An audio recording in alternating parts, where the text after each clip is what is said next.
Natin iyong ating unang tanong. Ano nga ba ang ibig sabihin ng salitang excessive?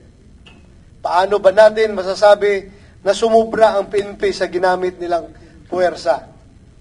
On one hand, the PNP categorically states that it was a lawful operation.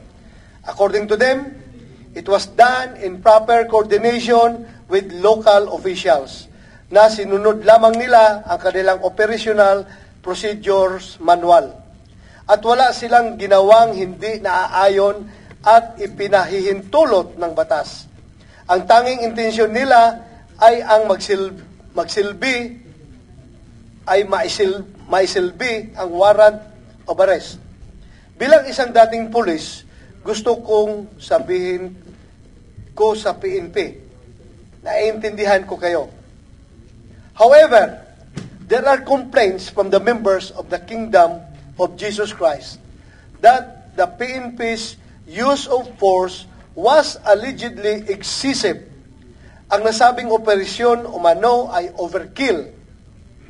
Ayon sa mga report, hindi raw bababa sa 3 miyembro ang nasaktan sa operasyon. One woman even claimed that she was kicked in the face by a military boot. As a person who has dedicated most of his life to serve and protect our citizens, I would also be appalled, shocked, even that it should reach a point where others get injured. Sasabihin ko rin sa QOGC, naiintindihan ko kayo. In this hearing, I do not wish to exceed what is necessary to shed light on the truth. Hindi natin gagawin ang hindi saklaw ng ating mandato. We cannot afford to be excessive, especially not in the performance of our duties. Ang pangunahing isyu na nais natin maresolba sa pagdinig na ito ay nagkaroon nga ba ng pagmamalabis ang PNP sa pagpatupad sa inatas ng kanilang tungkulin na mag-serve ng arrest warrant ni Pastor Apollo Kibuloy.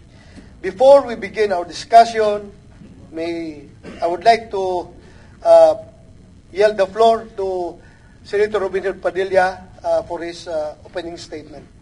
Thank you.